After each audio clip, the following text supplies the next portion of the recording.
presents Nesquik Game Riot, powered by Xbox. Come check out the final weeks of shows now through October 9th. The largest traveling video games expo and competition in the USA is coming to you. Nesquik Game Riot. Enter the MTV2 head-to-head dogfights on stage, hot Xbox competitions, and massive Halo 2 action all day long. Compete in Forza Motorsports, America's Army, and Tony Hawk's Underground 2 for thousands of dollars in prizes, equipment, and cool hard cash. And get a sneak peek and up close in person with the upcoming Xbox 360 video game and entertainment system on display right here. Think you know Halo? Come meet and beat Zyos, the #1 ranked Halo player in the world. New games, hot prizes, and killer freebies for everyone. For tickets and information, hit GameRiot.com. Power up and play with new milkshake flavors at Nesquik Game Riot. Grab, gulp, and game. ATI unleashes its latest secret weapon for killer high-definition graphics. The Radeon X800 series. It's the world's fastest and most powerful visual processing unit with 16 intense parallel pixel pipelines. Say that 10 times fast. I am not impressed. Remember, ATI is Valve's preferred graphics choice for Half-Life 2. Just a minute, hold everything, stop the music. So get your new X800 Radeon card today to be ready for all the action. Are you looking for a stable game server hosting company? Well, BFG Servers has been in business since 2001.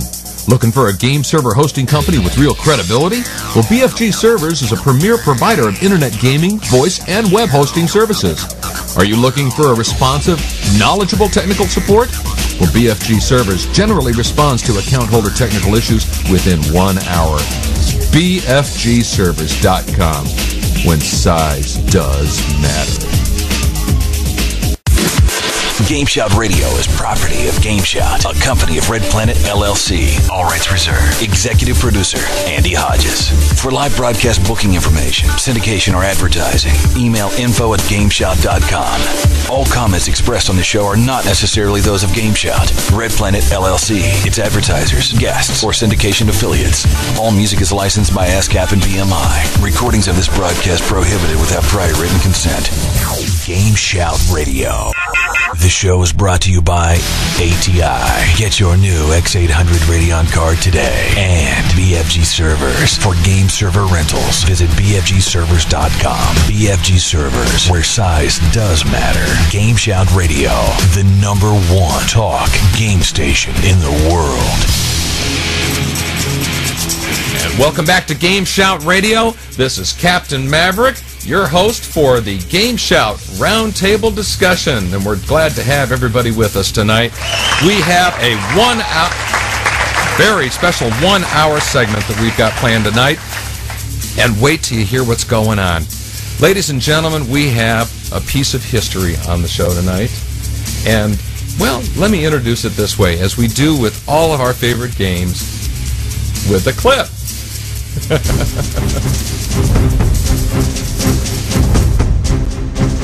Since 1991, Civilization has been the most recognized and acclaimed PC gaming franchise ever created. Renowned for its hyper-addictive turn-based gameplay, Civilization allowed players to create or conquer vast regions of the world, from the dawn of man through the space age and beyond. And now comes Civilization 4 with its all-new game engine, 3D graphics, extensive modability, and a stunning list of upgrades and features. It begs the question, is it possible for a PC game to be too addictive? If you ask these Civilization 4 players, the answer is yes. By the time I got to the industrial age, I was a full-blown junkie. There were times when I'd play the game 2-3 days straight, wouldn't get up to eat, wouldn't get up to go to the bathroom. You can go to the bathroom for 3 days? I said I didn't get up. Turn this off. Please. Welcome to Civilization Anonymous, the last refuge for many Civ 4 junkies. They're your friends, your neighbors, your co-workers, and yes, they are hopelessly addicted. One more turn. One more turn. I thought I was able to handle the power. I've always been a kind and gentle person. But when I was finally able to split the atom, I built me a bomb, and I dropped it on every who got in my way. And if anything ever, the urge really starts to get to you. It does. They come from all walks of life. Doctors, lawyers, politicians, all with one thing in common. They get caught up in the strategy, and they just can't seem to quit on their own. I was a big fan of the religious aspect of Civ 4, big fan, dating back to the church in Rome. Did you know that they spoke Latin back then? There's a whole language that they spoke. I was living with my mom. She dropped me off here. Latin. I love it. I love Latin. I love the sound. I love all the X's. I love that J-Lo. She's Latin. She's got what all the kids are calling today, she's got that much back. Or mucho espalda, as we say in Espanol.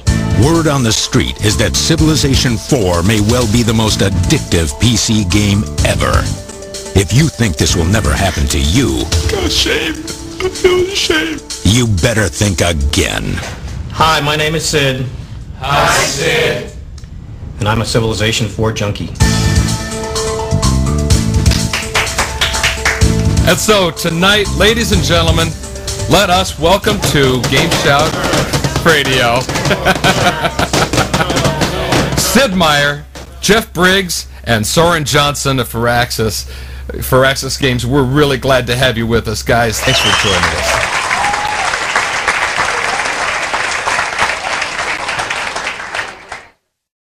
Thanks a lot. Let's introduce everybody around. First of all, let's introduce you to Jeff Briggs. Jeff Briggs is the president of Firaxis Games and quite an accomplished composer. Jeff, welcome to GameShout. Thank you. Happy to be here. And let's go down to Soren Johnson. Soren is, designer of Civ 4. Is that correct, Soren? Am I right? Lead designer? Yeah, I'm lead designer Civ 4. Thank you. I'm trying to read my notes here at the same time, so bear with me. And then of course, Sid Meier. Goes without introduction. Sid, we've known you for many years. Welcome to GameShout. Thank you. It's great to be here. It's an honor to have you. Let's start. We got to start the ball rolling.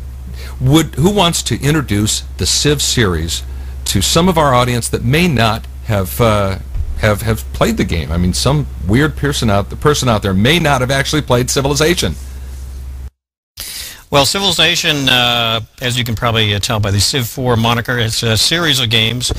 Civ 1 actually came out in about 1990 and was kind of the first of a series of games that are kind of called God games, or games where you build this gigantic empire or kind of create something from scratch. So the idea behind Civilization is you start with an empty map and one band of settlers, and you build a city and you build armies, you discover technologies, you gradually branch out, discover there are other civilizations out there in the world competing with you.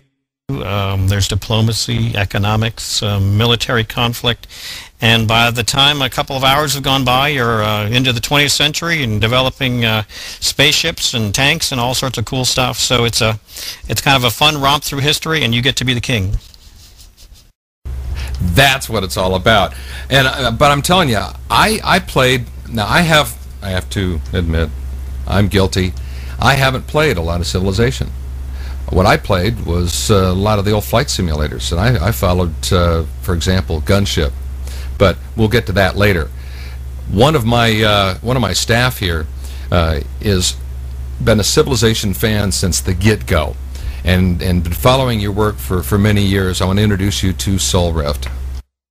Yes, here I am, the ultimate Civ junkie. I remember back in, before I even had a computer, my friends had computers, they had Civ, and I'd go over to their houses, not to visit with them, but to visit with their computers, so I could just have one more turn.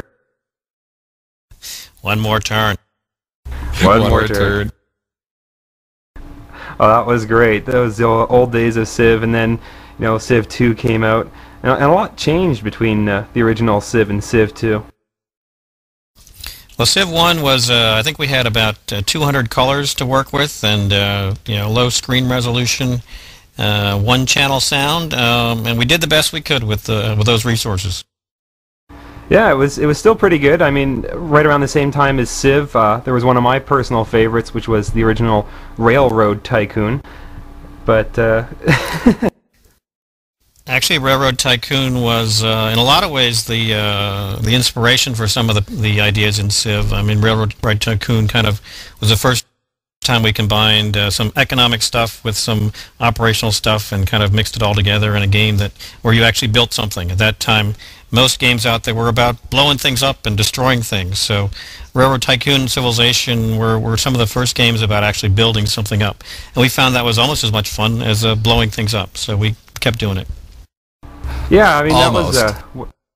Well, I personally, actually, that was my thing, is I actually preferred the building up to the breaking down. And my problem I always had in the original Civ was I would build these vast collections of cities, and then the AI would come over with like a couple militia and just wipe out everything, because I sort of forgot to build military units. Well, that's a good lesson for life, you know. Defend your cities. Well, now, tonight we are with Sid Meier, Jeff Briggs, and Soren Johnson of Firaxis Games, and you can join us too. If you want to join us on Ventrilo, all right, you just download the program, and we'll be able to get your questions on the air later tonight as well. Set your server for talk.gameshout.com. You want to join us on the IRC channel, you can also ask questions there. Easiest way to do it is go to GameShout.com. On the left side there, go down to Chat Live. Click on that. You're going to join us right in the chat room, and you can ask your question through us of Sid, Jeff, or Soren. Now, in Civilization, well, when I was looking back here, I mean, you were talking about Railroad Tycoon. You got the idea for Railroad Tycoon when you were doing a little touring in Europe, if I remember correctly. Actually, the Railroad Tycoon, there was a European game called 1829, which is about railroads, and one of my friends at Microprose at the time did an American version called 1830, and those were board games. We decided, you know, these games are a lot of fun. We used to play them at night, and why don't we make a computer railroad game? You know, wouldn't it be cool to build your own railroad? And we did that, and then we said, hey, you know, wouldn't it be nice to add some economics to this, have some of the robber barons, have some competition with other railroads?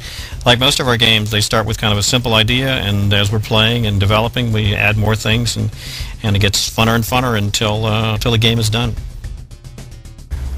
Outstanding. Yeah, I as far as Civilization 3 to Civilization 4, I know there were a lot of changes that occurred. Maybe we can start with a few of those differences and a few of the changes that occurred from Civilization 3 to Civilization 4. Yeah, well, the first thing I think everyone's going to notice is that it's a 3D game. You know, we're finally really showing the world. You know, what you see is what you get. You know, you build the pyramids, you see them right there on the map, you know, and all these even just nice little details. You know, if your city builds an aqueduct, you'll see the aqueduct, you know, snake up to the mountaintop, you know, and all these really cool things. You can, you know, zoom out and see the whole world as an actual globe. You know, it's this really epic feeling. You know, at a high level, though, we've also done a lot to move the interface forward to sort of adopt, you know, modern conventions that gamers sort of take for granted now, where, you know, the information you need to play the game, everything is at your fingertips. You know, it's easy to move your units around. It's something that a lot of RTS players would be able to pick up right away. But the gameplay has been deepened significantly. There's a lot more choices now. You know, a lot more, you know, ways that you can run your civilization. There's sort of a religious path now, and there's the civics are opened up, so you can sort of build your own government. You know, you can have a despotism with freedom of speech, or you could have, you know, free religion or environmentalism or a police state. You know, build your governments as you please. The combat system has been expanded greatly because you can promote your units so that they have special abilities. You know, there's a lot more you can do with your game now. Now, you know, when I was reading about an early preview of Civ 4, you know, the civic system really just grabbed me right off, because I remember in the earlier Civs, you know, the governments would give you some fixed bonuses, but there really wasn't much room to play around. Do you want to go into a little bit more detail about just all the different things we'll be able to get out of the civic system? Sure. There's sort of 5 general categories. There's government, there's legal, there's economy, there's religion. and there's labor, and kind of in each one of those you get to pick one certain style. Like one of the more interesting ones, I would say, is the labor column, where your choices are there's slavery, which lets you sacrifice your people to hurry some buildings. There's the caste system, which gives you sort of unlimited specialists in all categories. But then further on in the game, there's a new civ that comes available that's emancipation. And the interesting thing about emancipation is when you adopt it, it makes all the other civs in the world angry or it makes the people angry if they don't have emancipation. So it's almost like a sort of form of peer pressure, where there'll become a point in the game, somewhere in like the 1800s, where one civ starts grabbing emancipation, another civ grabs it, and you kind of have to make that choice. You really love slavery, you like to take advantage of it, but at a certain point it just becomes really untenable in the modern world. Unless you perhaps use some of your other civics maybe to counteract the negative unhappiness. That sounds absolutely awesome. So you can really influence the way the AI players or the other players you're actually playing against have to manage their government just by changing your own. It's like there's these world-affecting consequences to the civics now. Yeah, there's a lot of back and forth at how it interacts with diplomacy. There's also a lot of the leader personalities have expanded a great deal as well, where you'll have some of the leaders like Roosevelt or Gandhi will be they really believe strongly in universal suffrage, for example, and so if you want to get on their good side, you probably want to go down that path. Whereas if you go down the police state path, you'll probably get along better with Montezuma or one of the more cutthroat leaders.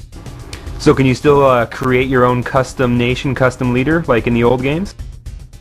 Yeah, you can name your people whatever you want to. Name them, name them after your illustrious self, and name everything throughout the game. Definitely.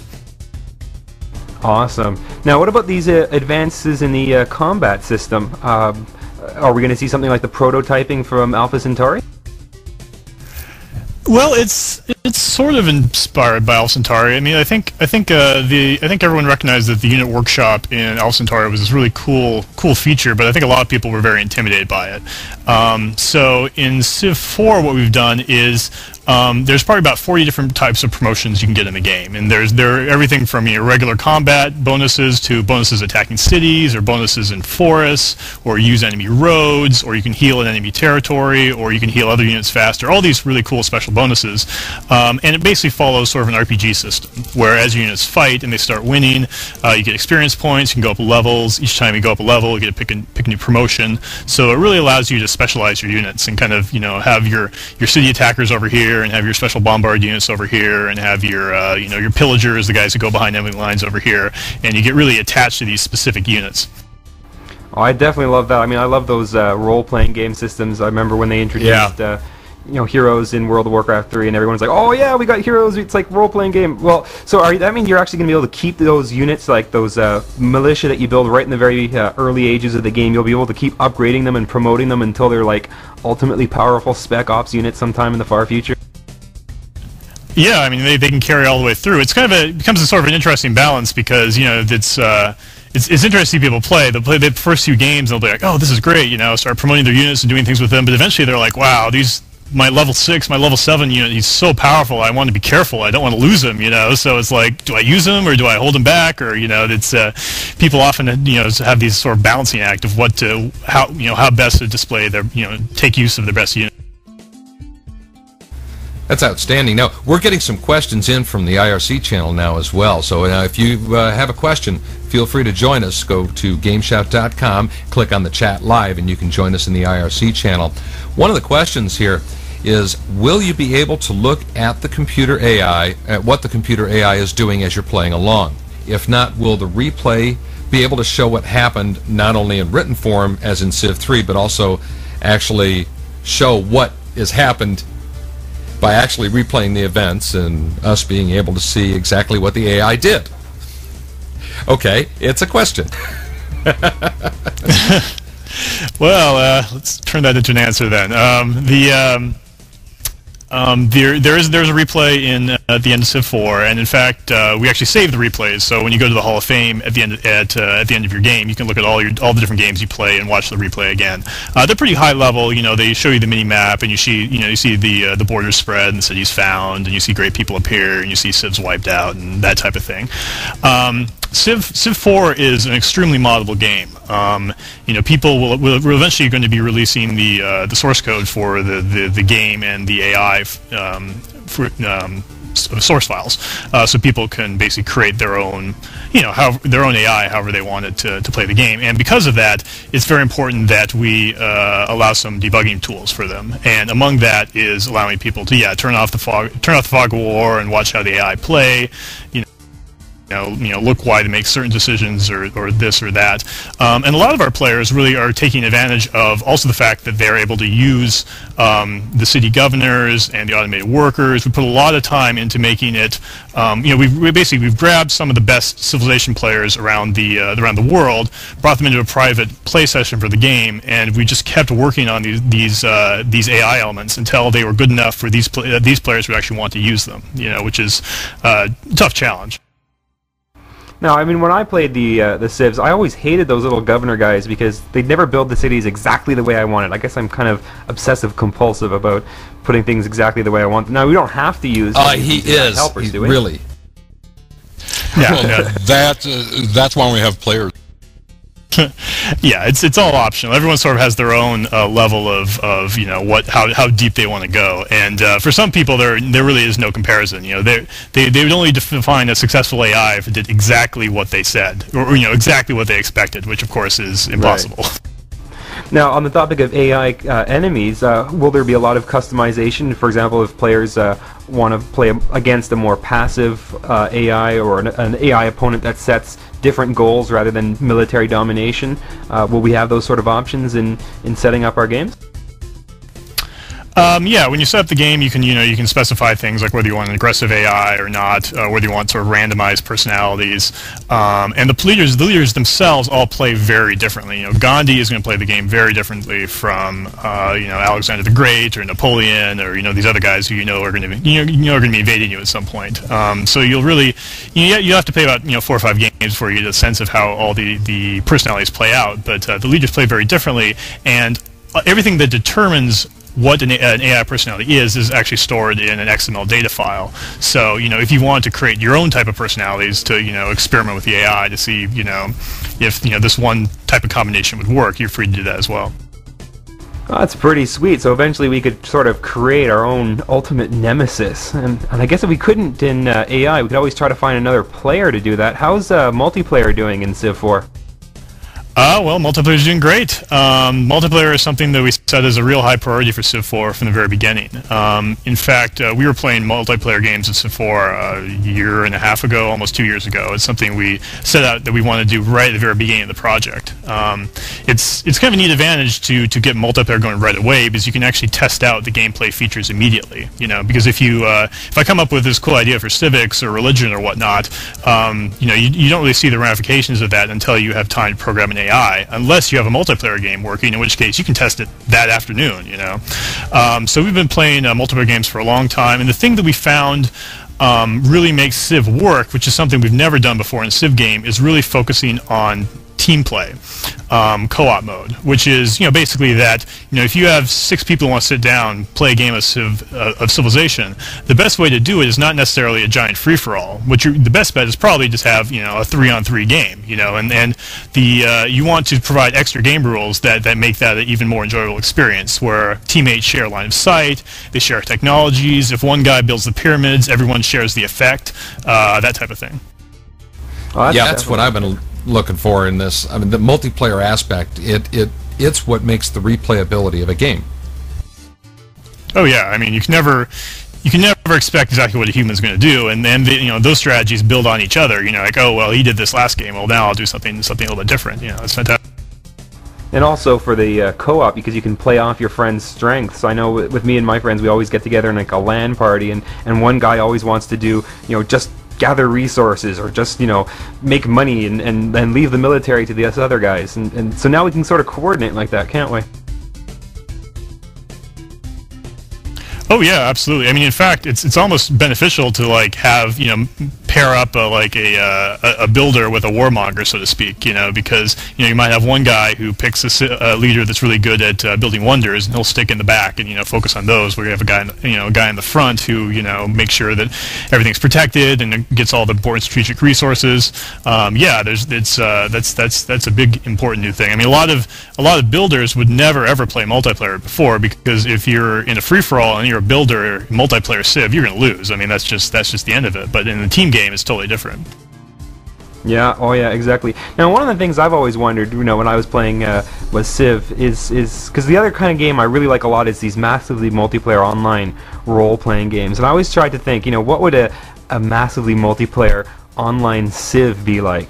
And I was thinking, well, one of the problems with Civ is it's really like, there's a distinct end to it, which is always a bad thing when you're trying to gouge a monthly fee out of your gamers every month. But what if there was, instead of evolving the Civ, instead of having a time go by every turn, instead all the technology was there and just had to be discovered, and you transcend your civilization, sort of gather up points, and then sort of have to restart and recreate, but you'd be able to gather up these transcendence points and eventually unlock cooler and cooler technologies, kind of like going up levels in a role-playing game. What do you think about making a massively multiplayer Civ? Certainly, it's a really intriguing concept. You've identified one of the interesting challenges. I think another solution is, towards the end, there's a big boom, and we start over again. I think that'd be an interesting to have all the tension kind of leading up to when is the end. When are the bombs going to go off, and we're all going to be sent back to the Stone Age to start over again.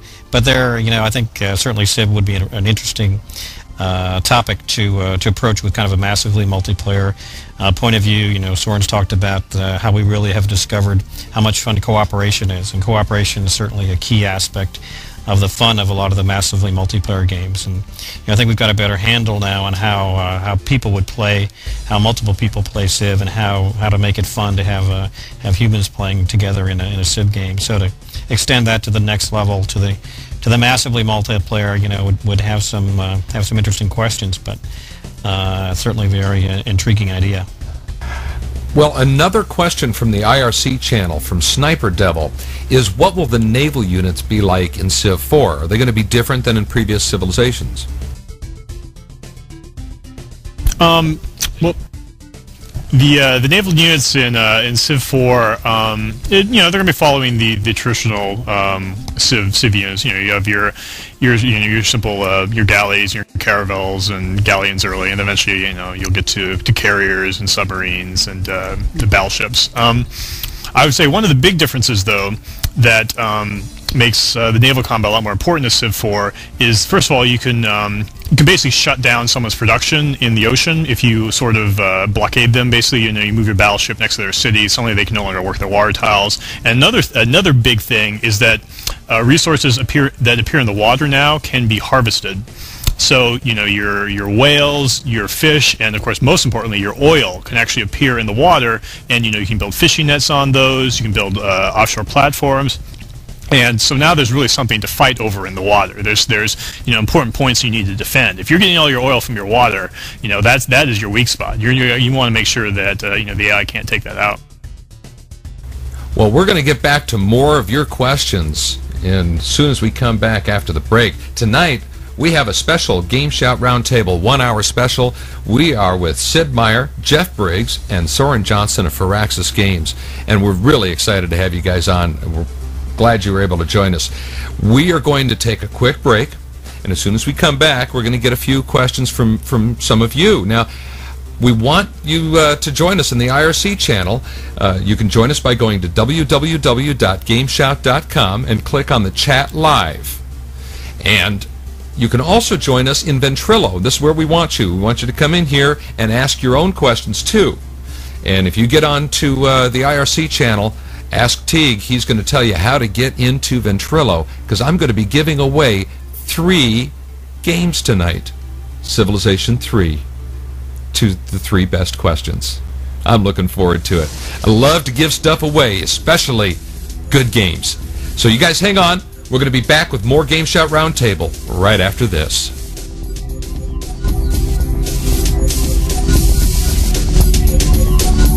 This is GameShout. You're listening to GameShout Radio, and this is Captain Maverick. Thanks for listening. We're glad to have you along for the ride. You know, I've been seeing some pretty devastating photographs come in lately from the southern United States in the aftermath of Hurricane Katrina, but I've been heartened by some of the really neat stories of people opening up their hearts and their homes to people and the refugees and bringing them in and giving them a safe place to stay. There have been a lot of organizations that have been mobilized to help make a big difference in these people's lives, but one organization in particular has done just an outstanding job and is always there when we need them. And that, of course, is the American Red Cross. Look, as they empty their coffers helping these people out, we need help in filling those coffers back up again, guys. And this is where you and I can help. I want you to go to www.redcross.org, and you can make a donation, a contribution to the American Red Cross right there online. This is the help I need from you. Look, together, you and GameShout, we can make a difference. ATI unleashes its latest secret weapon for killer high-definition graphics. The Radeon X800 series. It's the world's fastest and most powerful visual processing unit with 16 intense parallel pixel pipelines. Say that 10 times fast. I am not impressed. Remember, ATI is Valve's preferred graphics choice for Half-Life 2. Just a minute, hold everything, stop the music. So get your new X800 Radeon card today to be ready for all the action. Are you looking for a stable game server hosting company? Well, BFG Servers has been in business since 2001. Looking for a game server hosting company with real credibility? Well, BFG Servers is a premier provider of internet gaming, voice, and web hosting services. Are you looking for a responsive, knowledgeable technical support? Well, BFG Servers generally responds to account holder technical issues within 1 hour. BFGservers.com, when size does matter. GameShout Radio is property of GameShout, a company of Red Planet LLC. All rights reserved. Executive producer, Andy Hodges. For live broadcast booking information, syndication, or advertising, email info@gameshout.com. All comments expressed on the show are not necessarily those of GameShout, Red Planet LLC, its advertisers, guests, or syndication affiliates. All music is licensed by ASCAP and BMI. Recordings of this broadcast prohibited without prior written consent. GameShout Radio. The show is brought to you by ATI. Get your new X800 Radeon card today. And BFG Servers. For game server rentals, visit BFGservers.com. BFG Servers, where size does matter. GameShout Radio, the #1 talk game station in the world. And welcome back to GameShout Radio. This is Captain Maverick, your host for the GameShout Roundtable discussion. Tonight, we have the Firaxis team, the Firaxis Games team. We have Sid Meier, Jeff Briggs, and Soren Johnson. And we've been having a great time talking about Civilization and Civilization 4, the whole series, but leading up to Civilization 4. Guys, this is one of the first times that I have seen a game come out actually before it was planned to come out. You guys are bringing Civ 4 out next month, and I thought it was going to come out closer to Christmas, wasn't it? Well, the original plan was to bring it out early in November, but our new publisher, Take-Two, has a really strong interest in having out a little earlier, and we thought we could accommodate that. We were very, very close anyway, and the guys have been really working hard here, and I think it's going to make it. We're very proud of it.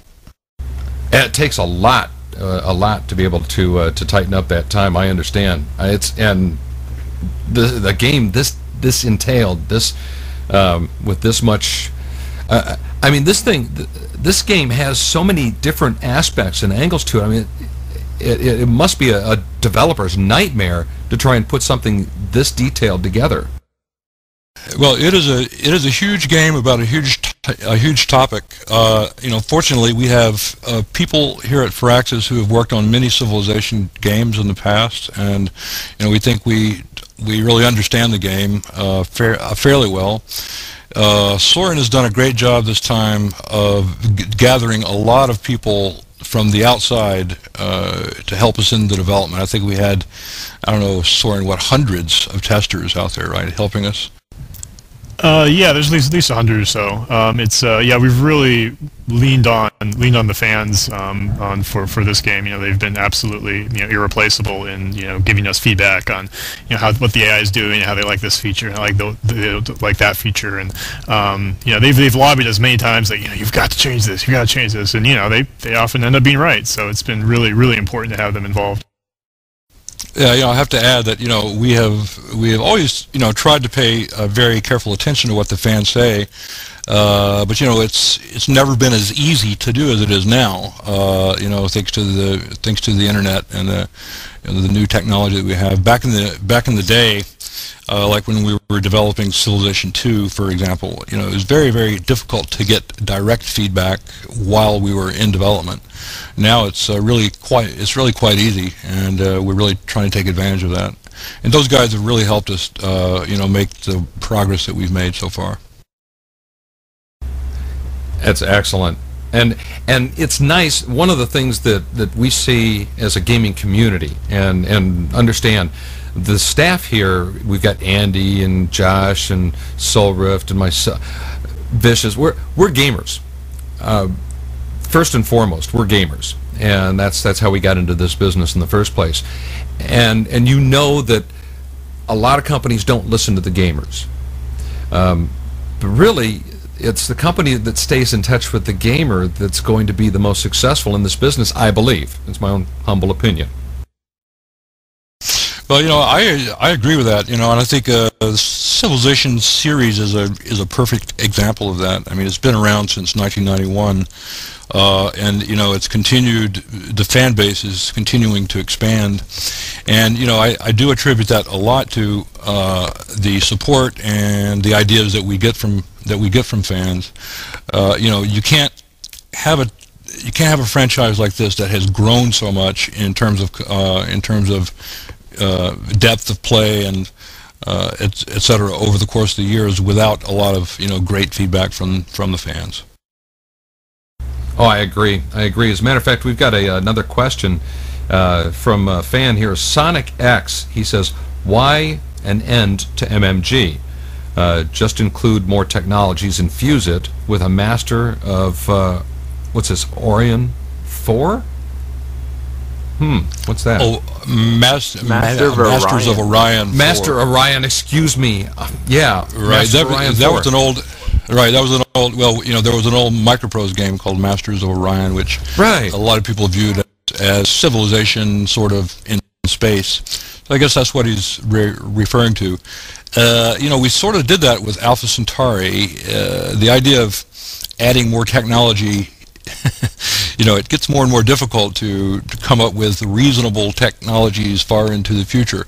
And then, of course, you have to do a lot of explaining to players. The further into the future you go, the more you have to explain what everything means. I mean, people understand what the wheel is. They understand what irrigation is, but they might not understand what fusion-powered laser fighters do. Now, on the topic of Alpha Centauri 2, on the topic of Alpha Centauri, where is Alpha Centauri 2? That's what everyone wants to know. Alpha Centauri 2 is still a twinkle in someone's eye somewhere. Oh, I can't wait. That and colonization, a lot of twinkles, too, of course. Yeah. Well, we have had a lot of requests for colonization, and that's something we're really pretty interested in. Ooh. Yeah, with me, I started out with Sid Meier's Pirates in '87, and I got into a little while later. I got into the flight sims, and what really got me into flight sims was, of course, a Microprose title, F-15 Strike Eagle. As a matter of fact, a buddy of mine and I used to play that. He went on to join the Air Force and flight Strike Eagles.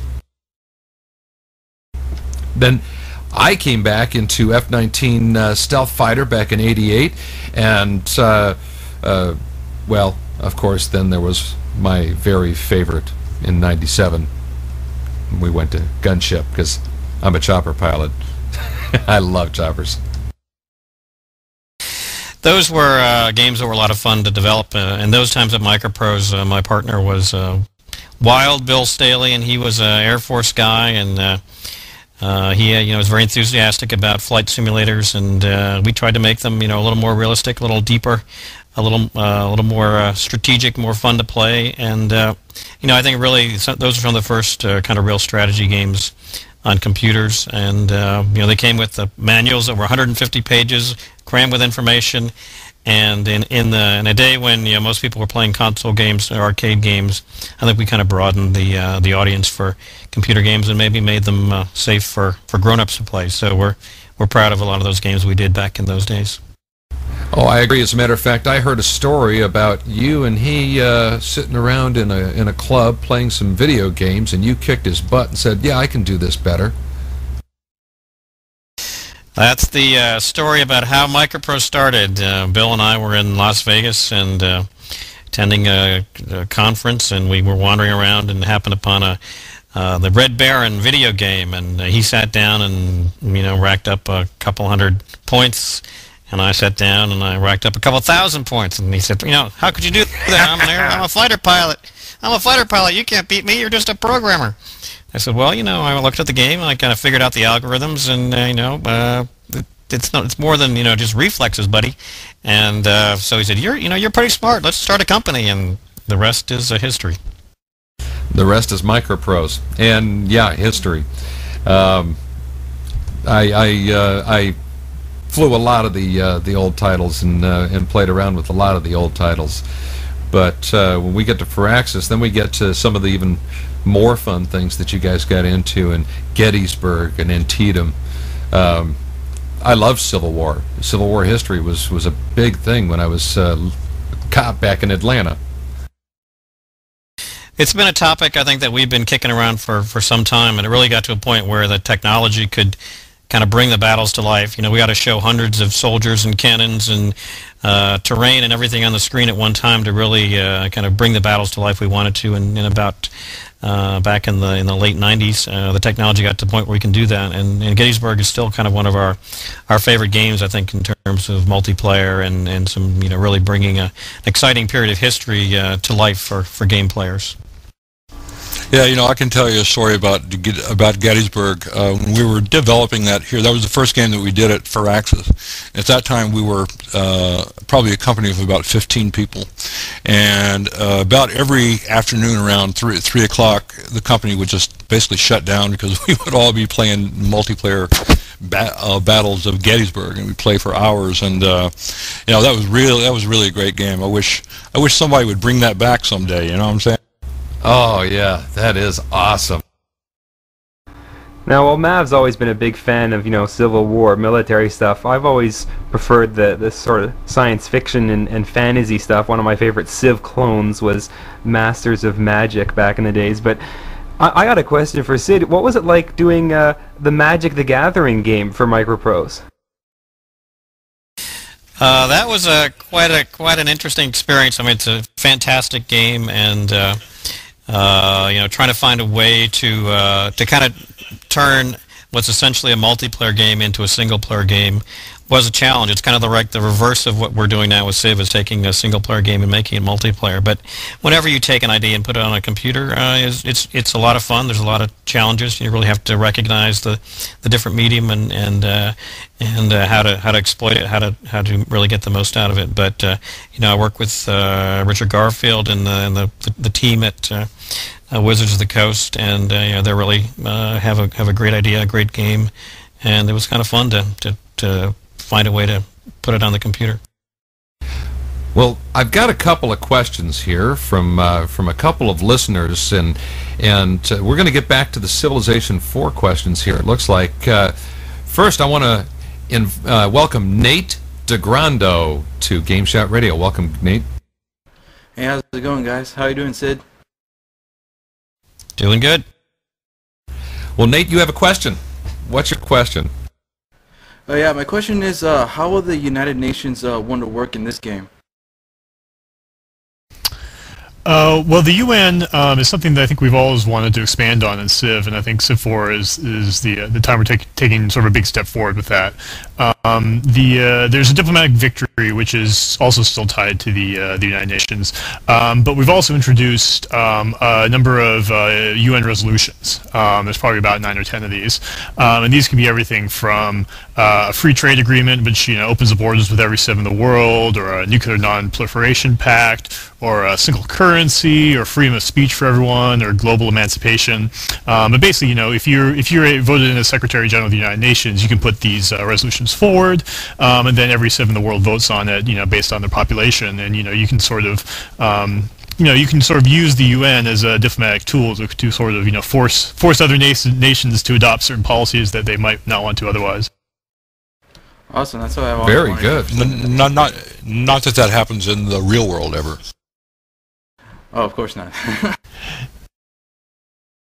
All right. Well, Nate, that's a very good question. I'm going to move you down to the on-air microphone check channel, and I want you to give Teegtahn your address. I'm going to send you a copy of Civilization 3. All right, thanks, man. I appreciate that. No problem. And we're going to go ahead and bring in another caller question. We have Steve Holly with us. Welcome to GameShout, Steve. Hi, how are you guys? Doing good. Steve, what's your question? All right, my question has to do with how the spies will work and how the diplomacy has been updated. Well, spies are also a tricky issue, because I think we've kind of gone ping-pong back and forth in the Civilizations games. I think in Civilization 2, spies are probably overpowered. Civilization 3, espionage is probably underpowered. It's really a hard thing to get exactly right, because it's kind of the sort of dangerous thing off to the side that can really impact gameplay in this kind of weird way. But what we've done in Civ 4 is we've gone back to actually the Civ 2 model of having spies on the map. So there's invisible units, you can move around. You're limited, you can only have so many of them in the game, but you can move them around, you can sort of plant them in enemy cities, which lets you kind of spy on them at any time. You can take a look at what they're doing in their cities and whatnot. And then there's some other sort of special espionage they can carry around. They can blow up an oil well, or destroy production in a city, or steal enemy plans, so you get their line of sight for a couple turns. So there's some sort of special advanced stuff you can do with them. But the important thing, I think, is that just getting the spy unit back on the map, because people like sneaking around and looking at things that they're not supposed to be able to see. Now, as for diplomacy, diplomacy has been expanded a great deal, but it really kind of goes hand in hand with the personalities. There's still the diplomacy bartering table. There's a lot more things that you can barter.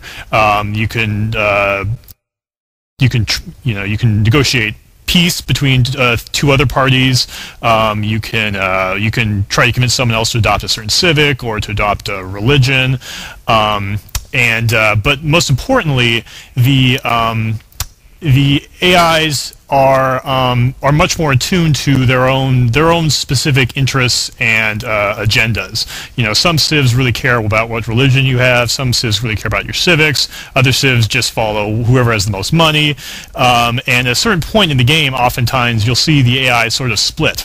They'll be kind of like one block over here and another block over there, and they'll call you up and say, we need you to stop trading with those other guys over there we hate, and then they'll call you up and tell you the same thing. At some certain point, you're often forced to make choices. You can't sort of just control every civ through diplomacy just by sort of pouring money on people. It's a much more sort of engaging process where you have these long-term relations with civs, and they go up and down, and they remember the decisions you made. Well, Steve, that was also an excellent question, and I'm going to put you back down into the microphone check room. I want you to give your address to Teague. We're going to send you a copy of Civ 3 as well. Okay, thanks a lot. You're very welcome. Glad to have you on board GameShout. Well, Jeff, I've been wanting to get to this all night, because one of the things, ladies and gentlemen, that Jeff Briggs does is he's a composer. And I listened to a few of his pieces today, and I put together a little something that I wanted to play tonight. Just a couple minutes, if you'll indulge me.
That is awesome.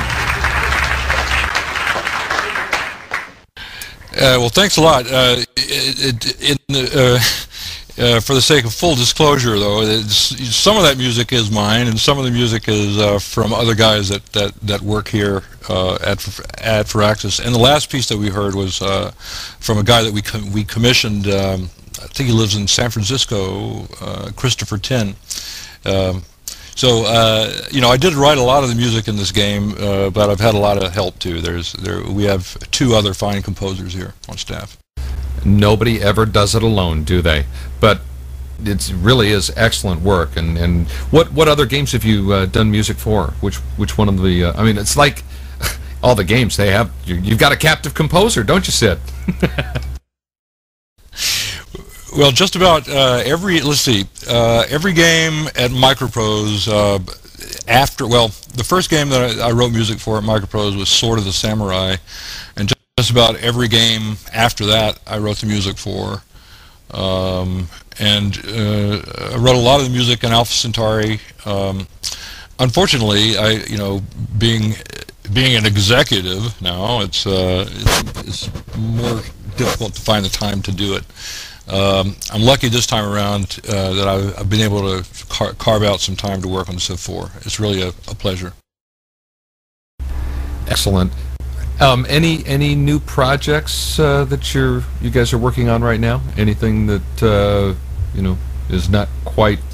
Yes. Ooh. Yeah. Yes, but we can't really. We're just not allowed to talk about those things. We give us killed. Just a little hint, little bitty hint. It's a computer game. Okay, good. Whew. Okay, thanks. See, you heard it first on GameShout Radio. Oh, it has a 4 on the end of it. Ooh, yeah.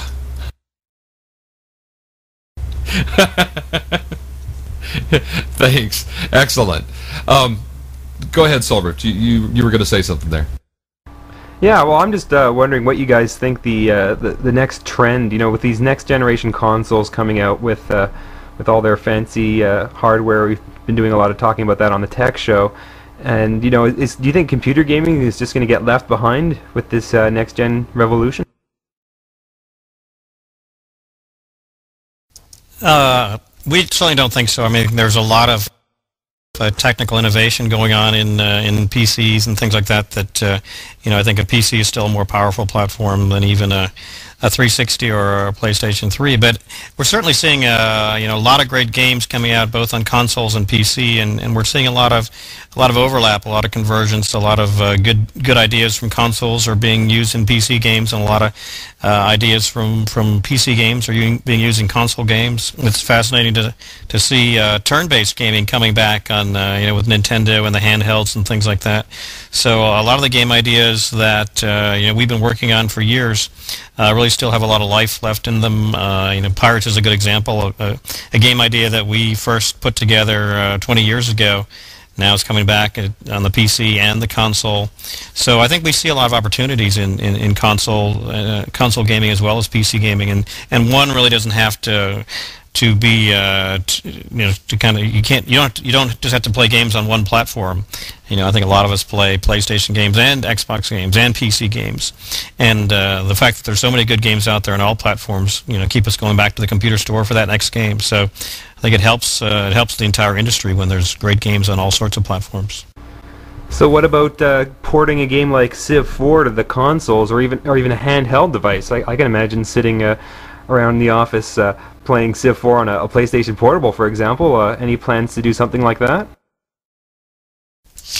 There's been a lot of talk about that, and it's certainly something that we would are considering, but nothing has been decided for certain. I would like to say one more thing about the next-gen console world. It's sort of scary in a way that the cost of making computer games has gotten so out of control, and especially for the next-gen console. I mean, we hear budgets that are just incredibly high, and it's going to be interesting to see if what the business model for something like that really is going to look like. I mean, I think there's going to be less room for smaller games, less ambitious games, and I suspect there's just going to be a few really big games. Whereas I think on the PC, it's sort of a space that's becoming empty, and they're still, empty in the sense that a lot of publishers are moving away from it. And I think there's a real opportunity there. Somebody's got to fill that space, and there's still a lot of PCs out there and a lot more being sold every day. So the PC is not something that we feel like we can abandon. Oh, no, not at all. But there is one thing that the PC has that the console hasn't had as much problem with, and that is the problem with piracy. What's your take on that? Well, those problems are being addressed by some very smart people, and I don't think that there's a 100% solution yet, but I think there will be solutions. I think that we're seeing some solutions now that are looking pretty solid for piracy. I think one of the biggest challenges that the PC has to overcome is accessibility in terms of installation, in terms of reliability of the game. Consoles work, you just stick the CD in and the game starts. And that's something that I know Microsoft is working on, certainly something that has to be addressed to keep the viability of the PC alive. I agree. Well, we support anything that's anti-piracy on GameShout. That's just the way we stand. In our last minute, Sid, I'd like to ask you a question. Where do you see the video game world going in the eyes of Sid Meier? I think one of the things that's been constant throughout 20 years or so is the amazing amount of innovation and how it's really hard to predict where things are going to go, but we know things are going to get better. I think we've seen the evolution of video cards from showing 16 colors to now being able to show full 3D graphics. A sound card, now you can hear a symphony orchestra or a rock band on your computer as opposed to squeaks and squawks we had originally. So, with the CD-ROM and now DVDs, capacity's increased, and there's so much more we can do. And there's example after example of how games have just gotten better and better. Multiplayer now, massively multiplayer, the internet, the ability of players to mod games, to almost become game designers themselves.